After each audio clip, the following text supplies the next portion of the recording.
welcome to Empower Your Future as the IRA or Solo 401k.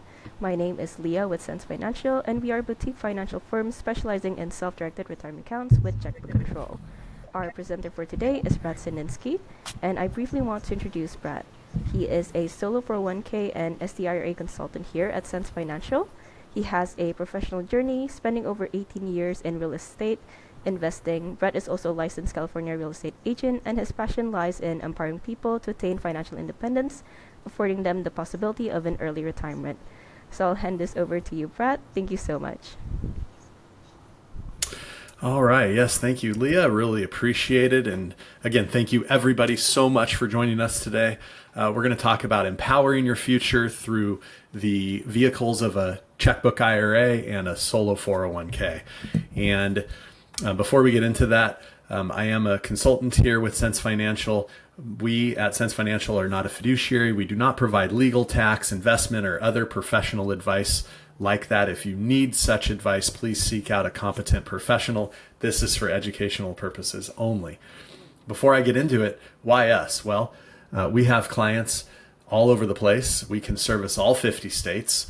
And they come from all different walks of life. Some people are self-employed, some are W-2, some are both.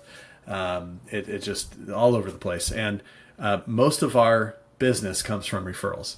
And most of our referrals comes from our existing clients, which tells us that they're happy with what they've gotten from us. Now, on the other hand, if you look up online reviews, which I definitely encourage you to do with any business you're considering doing business with, or any company rather, you can find 5-star reviews for us on Google, BiggerPockets, Yelp, Better Business Bureau, pretty much anywhere. Just Google Sense Financial and reviews, and those will come up. Our mission is to help clients obtain control and protect their retirement accounts. Proverbs 21:5 says, good planning and hard work lead to prosperity. And honestly, we know that you've worked hard in some way, shape, or form. Everybody has their own story for the money that you have. And we want to come alongside you and work hard for you in this capacity of providing a vehicle that allows you to take control of your retirement. Self-direct it into assets that you know and understand. With that, let's talk briefly about the difference between conventional investing versus self-directed. So the idea of conventional investing is what most of us have been doing for probably a long time. And that's the stock market.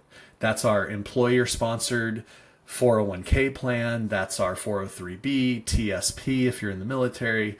That's your IRA at Vanguard, Fidelity, Schwab, T. Rowe Price, Edward Jones, with your financial planner, wherever it is, right? Primarily stocks, bonds, mutual funds, and more recently, ETFs now. And so that's your conventional side. There's a custodian, that's the brokerage, T. Rowe Price, Schwab, those are custodians. And nothing wrong with it. It gets you there. My example of the horse and buggy, I'm trying to be a little bit funny here. It's not that it's antiquated. It's been around a long time. And actually, so has self-directed IRAs. Since 1976, as a matter of fact, so quite a while. But all that to say, the conventional side of things, it gets you there, okay? It may not be as fast or as pretty as some other opportunities like this flying truck on the side here, but that truck can go anywhere that the horse and buggy can go. That truck can fly, which would be super cool at some point. Maybe we'll have that.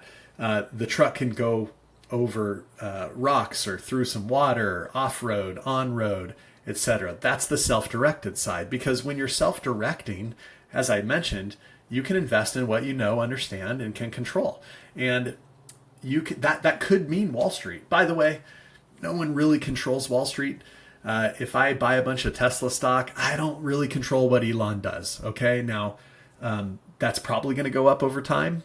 Maybe, I don't know, but I don't control that. If I buy a piece of real estate, I largely can control, whether, first of all, whether I actually buy the real estate, what the terms and conditions of the agreement between the buyer, my IRA or 401k, and the seller actually look like. But furthermore, if it's a rental property, two people are signing on the dotted line for what that monthly rent is going to be, what the terms are.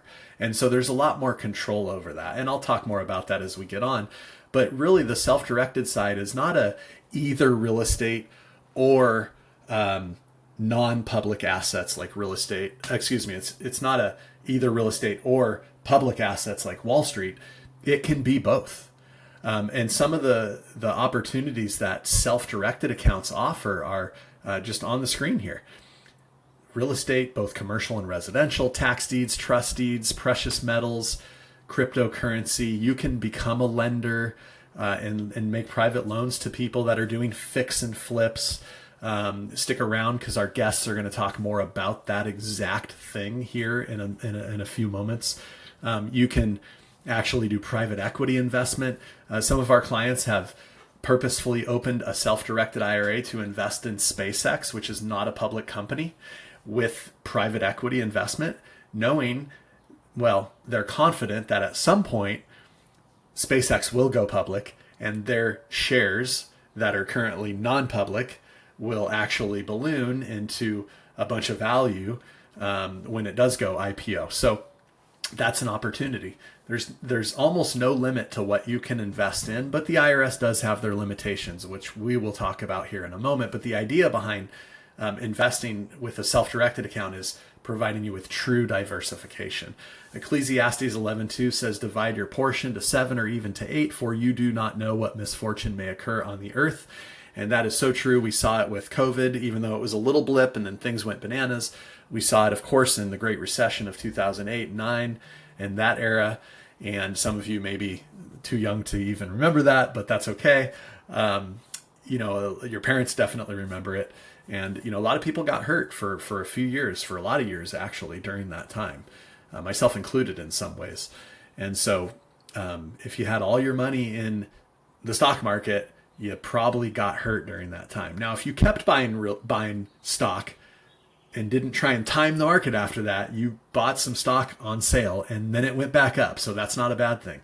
But if you held real estate and you held rentals and they were cash flowing, I'm just using real estate as an example, by the way, could be private lending, it could be other stuff.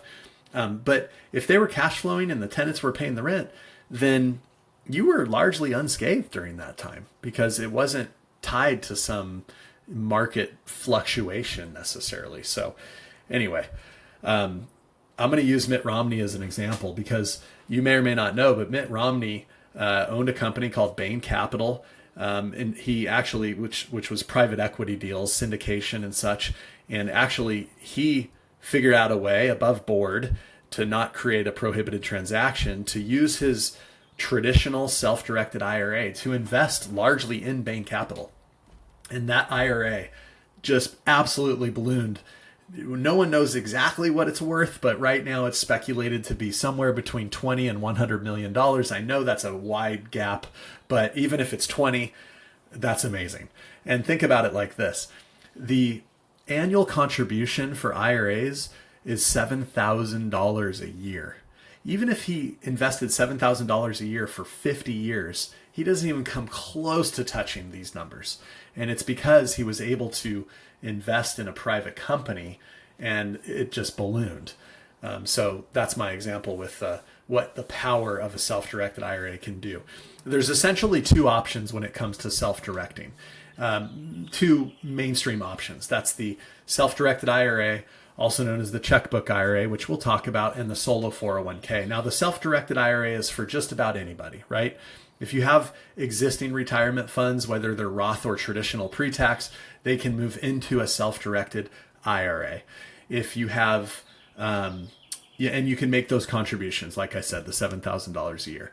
A prime example is that when somebody leaves an employer, they have this 401k plan that they need to do something with.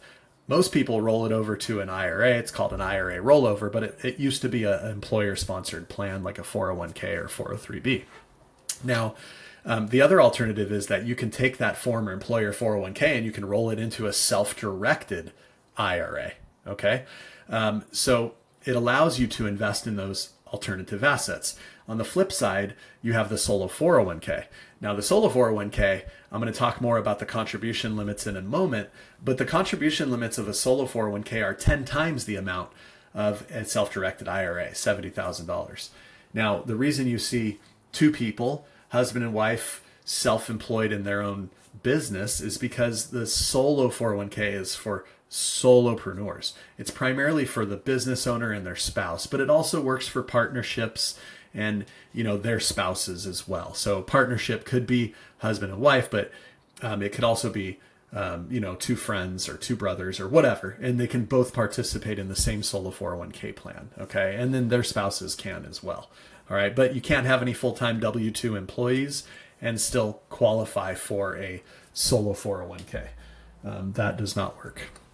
So first off, how does the checkbook IRA work? Well, first, we have to open an account with an IRS-approved custodian. This isn't just any custodian. This isn't a custodian. Again, Vanguard, Fidelity, Schwab, T. Rowe Price. Those are examples of custodians. They will. It's not the IRS that restricts what you can invest in. It's the custodian. So with those examples, you can only invest in what they offer: stocks, bonds, mutual funds, and ETFs. With a self-directed custodian, this one that I'm talking about here, you actually have to, or they will actually allow for alternative asset investing, non-public assets, right? You can also invest in the stock market, but most people are not looking to do that with the self-directed account, though it is certainly an option. Now, there's two ways to do this. You can have an IRA where you actually don't have checkbook control and you have to go through the custodian for all transactions, all investments, everything, red tape, transaction fees, delays, etc. It can be a little bit challenging. But with the checkbook IRA, what we do is we actually, once you set up the transfer, I'll talk more about that in a moment. With the checkbook IRA, we actually, and this is all we do at Sense Financial. We don't do the other way that I was just mentioning. I call that the basic IRA. This is the checkbook IRA. We create a special purpose LLC, and with this, you can be the manager of the LLC, but the IRA is the member. The IRA is the only member of the LLC. You're the manager, which gives you that management level control over the plan, which allows you to make the investments. So here's the order. Open the new account with the custodian, set up a transfer from another retirement account. You don't have to do that, by the way. You can start a self-directed IRA and just fund it from a contribution, right? But that's only $7,000 a year. So most people actually roll over an existing account. Again, Roth or traditional, can be any type of retirement account. If it's with a current employer, typically it's not able to be rolled out unless you're over 59 and a half. And you can do what's called an in-service rollover, sometimes even younger. So it might be worth asking that question. Can I do an in-service rollover if you're interested in that? So once that transfer is set up, the LLC is being created. Once that's done, the transfer is done. It actually goes to the custodian, the money from the current custodian to the new custodian, and then they will fund the checking account, which is opened up in the name of the LLC. All right. Now, with this LLC, you'll have control over that checking account, and all the income and all the expenses for that IRA will go into and out of that LLC checking account. All the assets are inside the LLC. They're in title. They're held by the LLC. That's the owner of everything, right? But the LLC is owned by the IRA. Okay. How does the solo 401k work? Well, it works like this. First of all, you have to be self-employed, as I said. Now, this can be sole proprietor, corporation, LLC, single member. It could be partnership. It all works, okay? You can have an S Corp tax status, C Corp, all of those work. Now, once you decide that you have the self-employment activity and you don't have any full-time W-2 employees outside of yourself and the business owners and their spouses, then that's how you figure out whether you qualify or not. Then the plan sponsor, which is the business that you own, adopts the plan. The trust in the plan is created. By the way, the solo 401k is a trust. And so you actually can act as the trustee for the solo 401k, which holds all the assets of the plan, the investments and the cash. And so with that trustee power, you can open a bank account or any other financial institution or brokerage account, okay, in the name of the solo 401k. It's important to note that the LLC and the solo 401k trust will have their own tax ID numbers. You don't use your social for any of this stuff, okay? Just like the checkbook IRA, you have a regular checking account, and the income and the expenses and such will be coming from and going back into that checking account. So you'll be able to do online bill pay, wire transfer, ACH if you can set that up with whoever you're investing with, and then you can order checks. You can have a debit card. It's just a regular checking account. It's actually a business checking account, but this is a non-interest bearing checking account, so you want to plan accordingly when you do this, okay? So the contributions, again, over 10 times the amount of an IRA, 7,000 or 8,000 if you're over 50. For the solo 401k, it's 70,000 or 77,500 if you're over 50. And it's broken down between employer and employee. On the next slide, it shows how that works, and I'm not going to read it all, but you can pause it on the recording or take a screenshot if you want to read it further. Proverbs 21:20 says, "The wise man saves for the future, but the foolish man spends whatever he gets." So here's how the contribution limits work. You have the employee hat and you have the employer hat, right? When you're self-employed, you're both, okay? And so for the employee, also known as the elective deferral, this is $23,500 per year, or with a $7,500 catch-up if you are 50 plus. And then one of the other benefits that the solo 401k has that the IRA doesn't is the traditional pre-tax bucket as well as the Roth bucket. See, an IRA is either pre-tax traditional or it's Roth, but it's not both. If you want to self-direct both types of funds in an IRA, then it's two separate IRAs. I should have noted on one of the previous slides, but it's important to know that the Roth IRA is the only type of retirement account that actually can't roll into an IRA. It can't roll into a 401k. So if you have Roth IRA funds that you want to self-direct, the only option is the self-directed Roth IRA. Roth 401k, Roth 403b, Roth TSP, all of that, those can go into the solo 401k, all right? Now the profit sharing is either 25% of the W-2 for the year if you're running payroll as S Corp or C Corp, or 20% of the profit of the company if you're single member LLC or sole proprietor. Okay, so that's how those work. You can get leverage if you want to buy more real estate. The IRS actually says, hey, you can go get leverage. Typically, it's going to be 30 to 50% down. The loans have to be non-recourse, which means you, as the owner of the plan, cannot provide a personal guarantee for the loan, right? So your credit, your income, your debt to income ratio, all that stuff is not factored into this. So the property must cash flow. And you do need to have usually about 6 months of reserves in the plan in order to qualify for one of these loans. We do have a list of lenders on the website here, SenseFinancial.com/non-recourse lenders. If you want to go check out, I think there's like a dozen or so different lenders on there. Actually, in a couple weeks, I think maybe a month, I'm not sure, but I have a webinar coming up that I'm doing with one of these non-recourse lenders. So that'll be one to tune into for sure.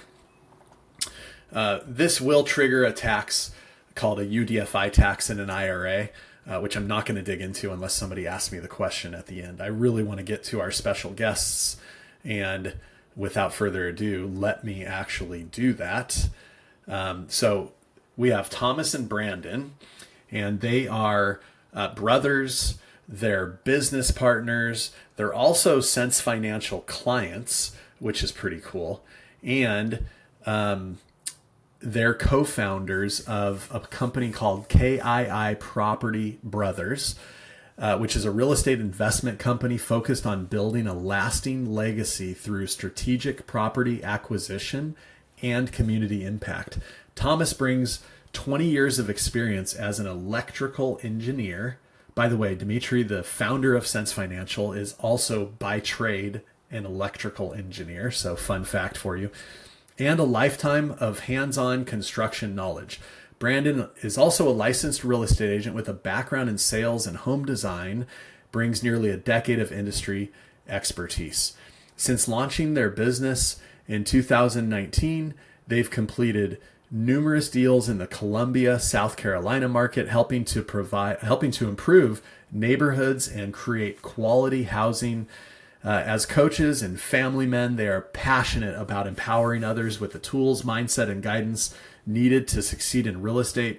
And their mission is simple: build communities and grow generational wealth and help others do the same. So, without further ado, let me introduce them. And can you guys hear me okay? Yeah, you're coming in loud and clear, Brett. There we go. Appreciate that.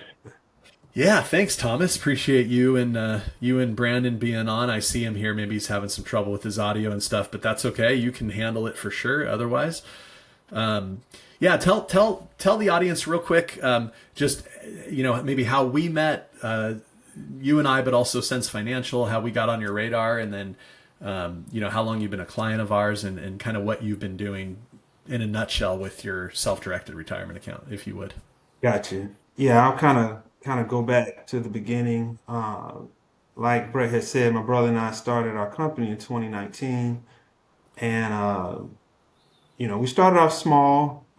Started doing some renovating some properties, and doing some things in real estate. And as we started to grow, I guess there was more time I was leaning towards being a part of what we were doing versus my full-time job. And so it got to be too much for my brother to handle. And so last year in March is when I officially stepped away from my full-time job and jumped into this exciting world of real estate investing. And so it was at that time, I had some funds in a retirement account through my work, and kind of two things happened. Also during that time, our father he passed away, and he left some funds to my brother, and so we were kind of in a kind of gray space period, figuring out. I was like, well. I knew I wasn't going back into the corporate world and to another job where I would roll those funds into. And so we just went on a hunt and started trying to research and find out, well, how does this self-directed thing work? And how could we use that to what we wanted to do is in real estate investing. And so we actually found Sense Financial on, and they say they hear this a lot, and it's been a long time, but I think it's some articles on Bigger Pockets. That's an investment podcast, and we saw them, and we got to their site, and we started looking, and it was amazing because I had prior to finding Sense, I was trying to do some things with another company, and that did self-directed, and it was a lot of red tape, and it wasn't a great experience. I'll just say that. And I'm sure other individuals have great experiences with some other companies, but it just wasn't. And when we found Sense and got connected with Brett, and I was able to do a 401k, uh, my monies, and my brother was able to do a self-directed IRA with my father's money he left him, and it was a seamless, smooth transaction. They answered all our questions. They A lot of the heavy lifting.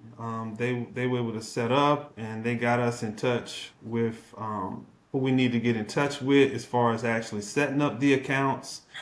And so it was a great experience. And then from there, I see my brother just kind of hopped What's on. up, Brandon?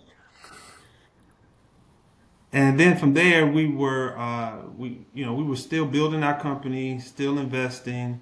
And so what we started to do was, because we knew we couldn't take the funds that we had in our retirement accounts and put them into our own business. So we were mentoring other investors and we were making relationships. So we said, well, since this is what we know to do, when another investor finds a good deal, we would take our funds and partner with them and invest in their projects and make a return. And that started, we was like, wow, this is pretty amazing. And so we've done that with our retirement funds. And then what we started to do was we said, well, we had friends and family that wanted to invest with us, but they didn't have, enough funds to do it, but they had retirement funds and they weren't satisfied with the returns that they were getting. So we introduced those individuals to Brett, and he got them set up, and so now they're investing in our projects. And so it kind of opened up a whole new world for us, and we were very excited to be able to allow people to invest with us as well as see them get great returns and in our projects, and then also get into real estate. And it's been a great marriage thus far. I'll let my brother chime in now. Yeah. Well, first off, appreciate you having us on the call, Brett. Yes, sir. Um, Thanks for coming. yeah, the whole process with Sense really was um, a seamless process. The anytime you're moving large sums of money and you're trying to do something new, it can be overwhelming and stressful and a lot of questions. But the great thing about them was anytime I had a question, uh, I could send an email and get a response, or if it was something a little bit more in depth, I could jump on the phone call, and they always made sure that they explained everything, so it was easy to understand. It made sense, and it was also a point, I think, where the company I was moving the money from, 2 cents, they had some things that needed some extra attention, and they were asking me for certain things, and it got to a point. I said, you know what, my point of contact with Sense. I said, hey, if you can, everything I'm trying to do. If you can just help and talk to them, and sure, no problem. They took care of it. They handled everything that needed to be taken care of, and it just created an awesome experience for us. And once we kind of got through that part, like my brother was saying, we were able to, um, you know, invest in what we know and we understand, which is real estate. And it's been an awesome process this far. I did have a small slideshow, Brett, if I was able to share it. If Oh, not, yeah. fine. I will let you. Yeah. Do you see the share screen? Let me stop my share and see if that changes for you. Let's Yeah. see. One of the things, everybody, that the Kennedy brothers do, like I said, they raise money.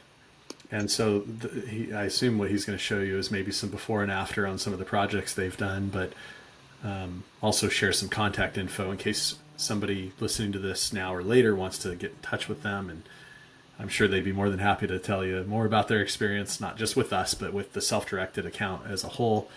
A lot of people are afraid to pull the trigger, but once you kind of have an idea of what you want to invest in, then you feel a lot more confident about it. And just consider what you're investing in now, the returns you're getting. Are you satisfied with those? And maybe you are. I don't know, but maybe you can do better. And I can almost promise you, because there's no guarantees on this, but I can almost promise you that if you invest in what you know, what you understand,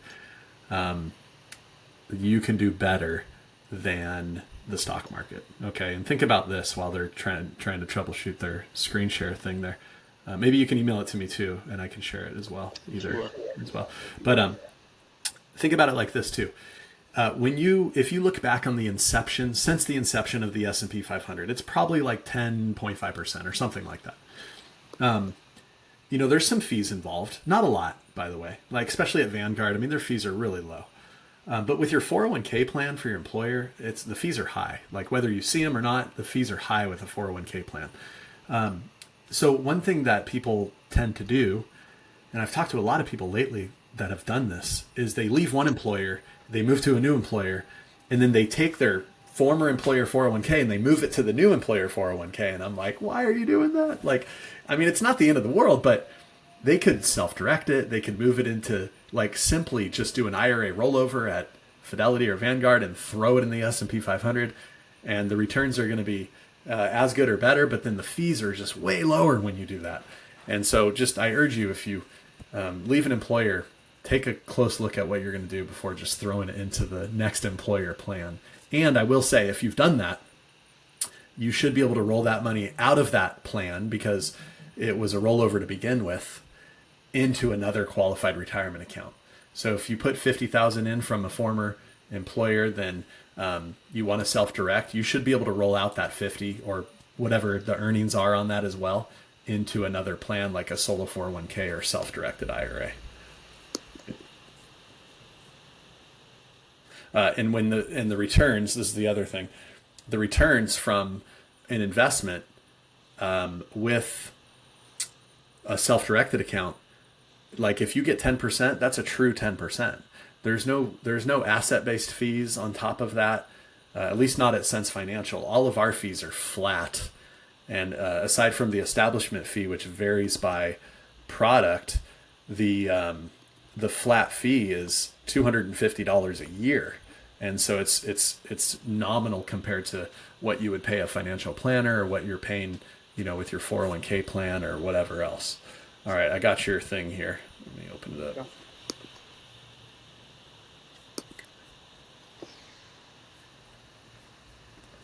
All right, let's see here. Open Google Docs. Bear with us, guys. Appreciate it. Oh, that's not going to look pretty, I don't think. Okay, I'm just going to share it like this.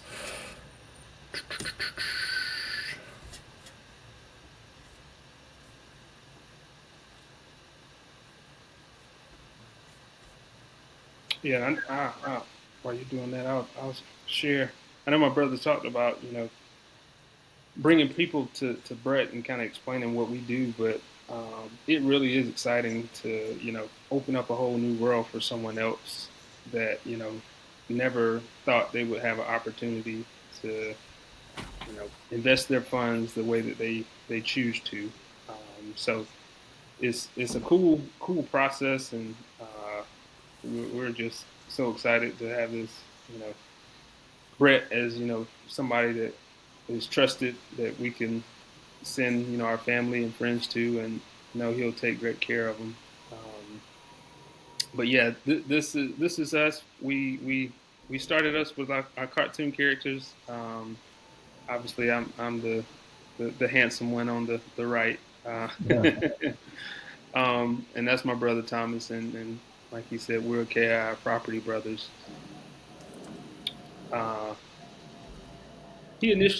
brother showed initially about, who we are and what we do, and why we chose real estate investing. It's always been a passion of ours, and I became an agent just, primarily to look inside houses, and from there I developed love to serve buyers and sellers as well. But as we have right there, Psalms 41:12, because of my integrity, you uphold me and set me in your presence forever. So KII stands for our last name, Kennedy, Integrity Investments. So that's always something that, as we do business, one of our forefronts and core principles, that we operate and do everything with integrity. And then the next slide, 2024 was a big year for us. It should be slide right up under that one, Brett. Oh, sorry. No worries. Yeah, 2024 was a big year for us. So as we sit back last year and looked at everything, we realized we were able to have 9 transactions that we were a part of, and some of those were renovations, some of those were properties that we decided to hold on to, but fast fast going back, maybe a couple years, we knew we wanted to do this, and we were just excited to renovate one house. But now, we did nine, and 2025, we kind of have lofty goals, and just want to help as many people as possible, and provide a product that has high standards for a market that needs it. So we like to think of ourselves as, we breathe new life into communities, because a lot of times when we do come in, the houses that we renovate are houses that, situations have happened and they've kind of been left um, for no one to care for. So we kind of come in the community and fix those houses up, uh, care for the community. And it's even so far where, I think we're doing one house in the middle of the cul-de-sac. It was overgrown, and we had the guys, take the time, in addition to the yard that we're doing, make sure you maintain the cul-de-sac and get it all cleaned up.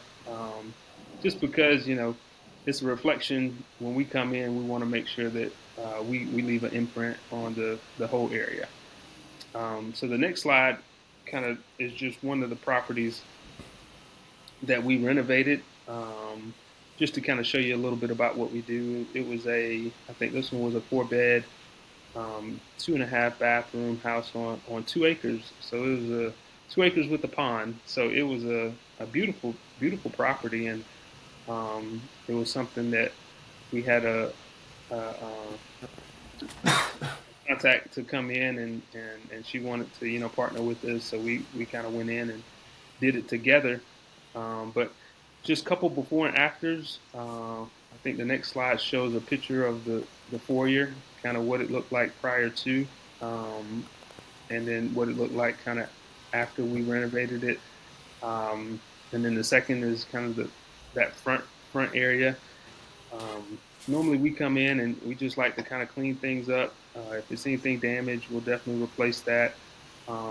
We always normally, replacing roofs, replacing HVAC, replacing rotten wood, paint, flooring, all the normal things to bring houses back to life.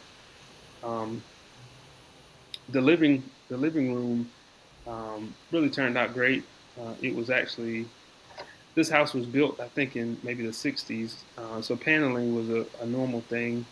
So we try to bring it up to today's standards, where we went in and did drywall throughout that bottom area, just to make it clean and look really nice. Um, but turned out really great. And I think the kitchen, we kind of brought that one back to life as well. It fresh new paint, countertops, appliances, all the nice things that people like when they purchase a new home. I think the next slide on that one shows a little bit of the kitchen that we opened up. So trying to make sense of floor plans, and making them flow the best way possible. That one we kind of rearranged the kitchen a little and added some more cabinet space, but it really turned out beautiful. And then the downstairs, um, had to replace flooring, and new tub and surround, and always paint and vanity. But that one was a beautiful one as well. And all the bedrooms for this one were upstairs, so they all got renovated as well. Um, but turned out to be, just a really nice property for someone to, create new memories in. And the pond was my favorite. Uh, so hopefully whoever purchased it, they're enjoying that pond. But that was just a little of what we do anytime we renovate a property. Awesome. Thanks for sharing that. Sure. Uh, Question on that. We don't have too much more time to dig into this, but I want to because I do want to show your contact info as well in case people want to get a hold of you guys. Um, the Are you competing with? Are there new construction in the area like Lennar and different builders in the area, or not really at all? Yeah. Oh, yeah. Most definitely. Our main buyer is normally that house that we just showed was one of the few houses that, because of what it was and the lot and the pond, that it sold for more than what we normally sell for. Okay. The 9 houses that we did, 2024, normally we don't sell a house for more than 200. So, we're normally focusing on first time home buyers, where they're not able to get a new construction house. In our market, the median kind of house price point is about, right at 295, 300. So what we do is we find properties that maybe are 1,500 or less, 3 bed, maybe 2 bath, 1 bath, and we'll renovate those properties and replace the roof, HVAC, plumbing, do all the major things in addition to the cosmetic, the granite countertops, the tile backsplash, all that nice stuff, and they're able to get an awesome product, something they can live in, and in maybe 5 to 10 years if they wanted to sell it or keep it as a rental. And if their money is increased and purchase a new home, they have the ability to do that. So Yeah. not a lot of people focus on that type of criteria, but it's something that we felt in our market was something that was needed. Okay. Good. Right on. Did you All have the right. contact information? Yeah, I got it. Let me share that, and then we'll move on here in a moment. But I do want to give you guys a chance to say what you want to say if people want to get a hold of you. Sorry, bear with me here. Okay. All right. So here you go. Yeah, there it is, guys. What would somebody contact you for? Just give us your little spiel on that, if you would. Sure. Yeah. So right now, we're doing a little bit of where if someone was looking to invest in a project, but they were a newer investor and really, didn't have the means of, the contractors and the contacts and how do I go through this process? So we're doing some partner sales where if they purchase the property, we'll partner with them where we can kind of coach them through that process. So my brother always says, and we always say, courage kind of comes before confidence. So kind of just giving them the courage to keep moving forward and going through different processes you've never been through. Sometimes you make mistakes, so we're there to help eliminate as many mistakes as possible. And then if you're looking for a place that you want to kind of invest, we always have properties that we're working on. So if you wanted to invest with us, you can kind of contact us through email or phone, and we can kind of talk about what that would look like. So those are the main things that we're kind of doing in our area to serve and offer advice. But follow us on social media on Facebook, Instagram, and check out our website. Definitely some great information on there as well. But we appreciate you kind of having us on. Yeah, no, appreciate you both being on. It's been a great conversation. Hopefully, it's valuable to the people listening. I know it was for sure because it's great info, and not only what you have done with the plans briefly, but also what you guys are doing personally, professionally, and yeah, just one example of many of the type of investing you can do inside of and outside of your retirement accounts, but also where you can send your money. Right? If you get to know Thomas and Brandon and you learn to trust them, you can invest with them. And I'm not advocating for that, by the way. Do your own due diligence. We don't tell people what to invest in. We're not financial advisors, but just want to share this as an opportunity, as an example of an opportunity for people to place their money. If you're on this call and you're like, man, what do I invest in? First of all, people ask me that all the time. And what do I say? I say, I don't know. What do you know? What do you know, trust, understand? have a good feeling about controlling, that's the point of the self-directed account. And so when people get on the call with us, that's the answer I give them. And then we kind of talk through it like, hey, if I want to do a private loan, what does that look like? If I want to do a syndication investment for a multifamily or industrial or oil and gas or whatever it is, what does that look like, right? And we can talk through that. But as far as what to invest in, that's up to you. You get to choose. That's the beauty of the self-directed account. I'm going to run through a couple of more slides and then we're going to wrap it up. Actually, I'm going to leave it on this one. Before I get into this is the last part, because I do want to see if we have any questions that we can answer. There are some rules when it comes to self-directed retirement accounts. You and your immediate family are disqualified parties. You, your spouse, your children, their spouses, your parents, and your grandparents. Okay, so it's the lineal descents.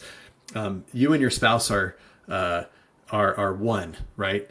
The Bible says you two shall become one flesh, right? Well, the IRS basically says the same thing when it comes to self-directed retirement accounts and disqualified parties. What does a disqualified party mean? Basically, you can't invest with them or anything that they own. There's some nuance to this we don't have time to get into because there's some exceptions to this, but basically, you don't want to commit what's called a prohibited transaction because the penalties are erroneous. In an IRA, it can disqualify the entire plan, and it's just a giant distribution, and that's taxable in penalties if you're under 50. In a solo 401k, it's not quite as bad, but there's still some penalties to pay, and you have to unwind the prohibited transaction, and it's just a big pain. So just know this. If everything you do is arm's length, not involving those people I mentioned, then you're going to be most likely just fine, as long as it's legal. Okay, legal. So it can't be a pot farm because that's not legal federally, even though it's legal here in the state of California and some other states. It's not legal federally, so you cannot invest in a pot farm using your IRA or 401k. The other thing is what you can't invest in. The IRS only tells you that. They don't tell you what you can invest in. And what can't you invest in? Well, besides those disqualified parties that I mentioned, S corporation stock, because you need to be a person to own S corporation stock. Furthermore, that doesn't mean that your S corp can't be a sponsoring business of a solo 401k. That's two separate things. And then life insurance in an IRA, collectibles, which means baseball card stamps, cars, that sort of thing. You can do some precious metals. They have to meet a certain quality of grade and stuff that's approved by the IRS, but and you can't just put them under your pillow or your mattress, but no collectibles, wine, art, those are examples of collectibles. And so those are what you can't invest in. So outside of that, the sky's the limit. That's the beauty of the self-directed account, is that you can get super creative with it. This is just a one screen shot of the differences between the basic IRA, the checkbook IRA LLC, and then the solo 401k. The reason it says the solo 401k max contribution is $81,250 is because as part of Secure 2.0, beginning in 2025, if you turn 60, 61, 62, or 63 in any given year, you actually have what's called a super catch-up contribution. Instead of just 7,500, it's 11,250, and so you can put in a lot more if you're just those three ages. I don't know why. It's just somebody threw a dart at the wall, but write your congressman. It's important to know that the IRA LLC comes with LLC fees. So depending on the state that it's filed in, you're going to be responsible for that. What we do includes the setup of everything, the filing of the LLC, all the fees related to that. And so after the first year, you're responsible for what the state requires for that LLC.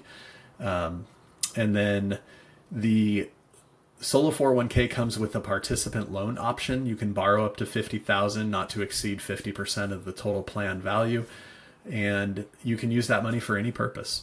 The IRA doesn't have that capability. People use that to pay off high interest credit card debt or a car loan or invest in their business, whatever. You can use it for anything you'd like. So that said, Leah, do we have any questions that people have submitted? Yes, we do. We have a couple here, and Excellent. I'll start with the first one.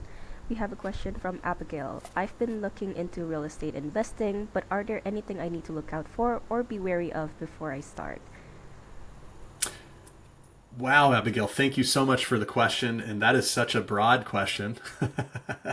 I would need to kind of ask you specifically what kind of real estate you're interested in investing. Feel free to add some more, by the way. And maybe specifically what your concerns are, what your goals are, etc. That's going to be a hard question to ask otherwise, but let me do my best. You're the fiduciary of your retirement account. And so with that, you're responsible for growing it aggressively, but also wisely. So you're actually managing somebody else's money. It's not your money until you distribute it to yourself after retirement, or you take an early distribution, which I don't recommend. It's not your money, it's somebody else's. So with that said, if you're going to buy, let me use the example of a loan. Okay. Let's say Brandon and Thomas, and they can chime in here too. If they need $50,000 for a flip and you want to be that lender, you can loan them that money. Now, what are you going to, let's assume you trust them. Okay. Let's assume the deal fits, the numbers make sense. There's plenty of equity. Okay. So there's some things you're going to want to know. What position is your loan going to be in? Is it going to be in first or second? What position is it going to be in? I want title insurance, right? I want to be on title. Not necessarily on title, but I want to have a loan that's recorded with the county recorder, a lien basically on the property. Where am I in that first, second position, whatever?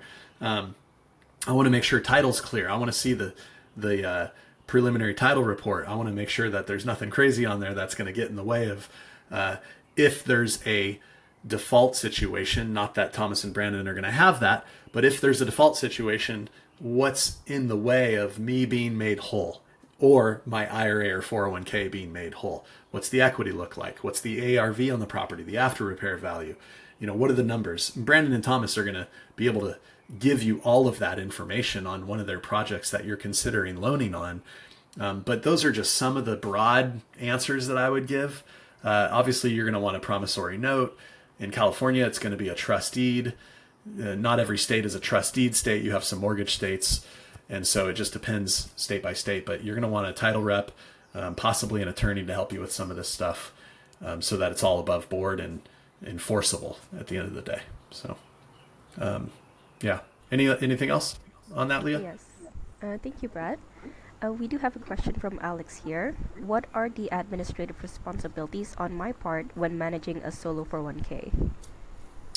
Good question. So you're going to, you have to do general bookkeeping. Okay, this goes for the IRA and the 401k. Again, you're the fiduciary of the plan. So just general bookkeeping, a simple spreadsheet is probably sufficient.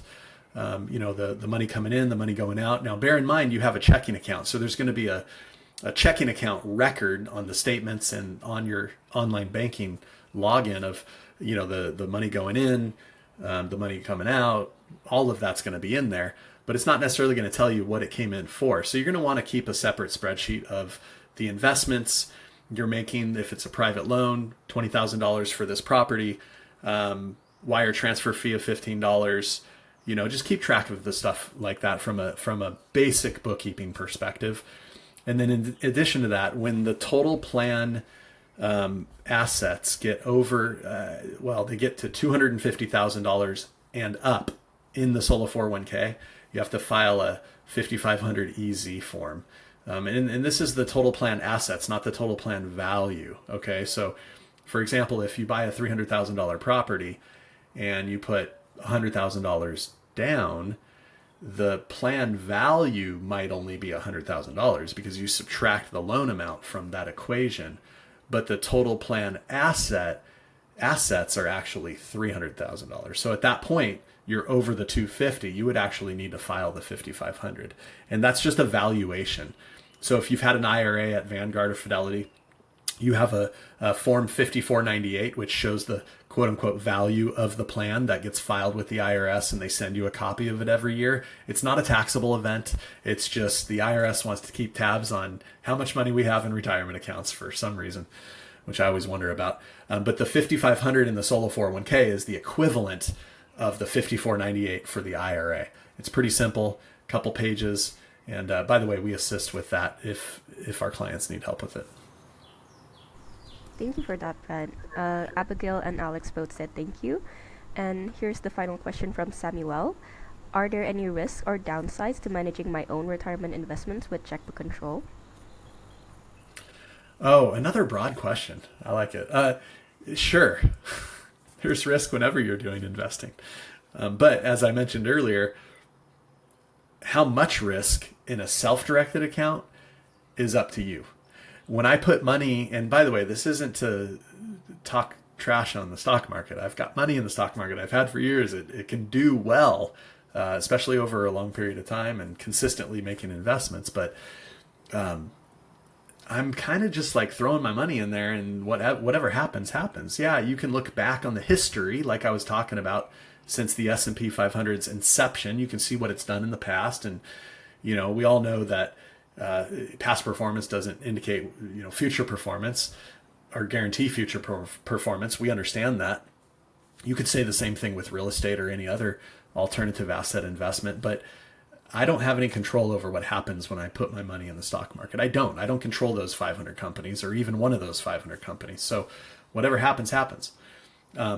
With the self-directed, I control it. I choose what to invest in. I talk to the people. I mean, you could get to know Brandon and Thomas.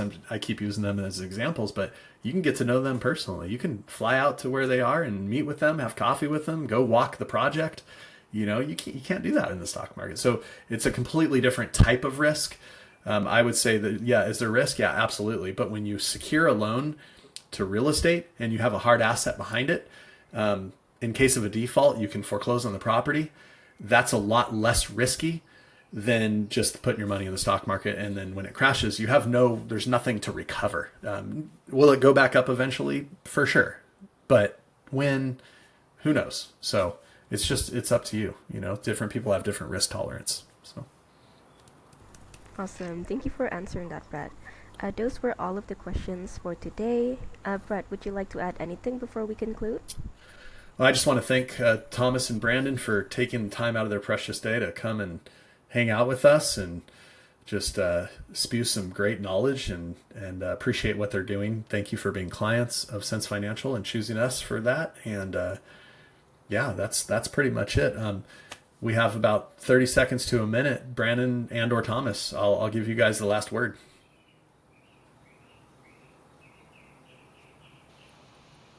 Thank you again, and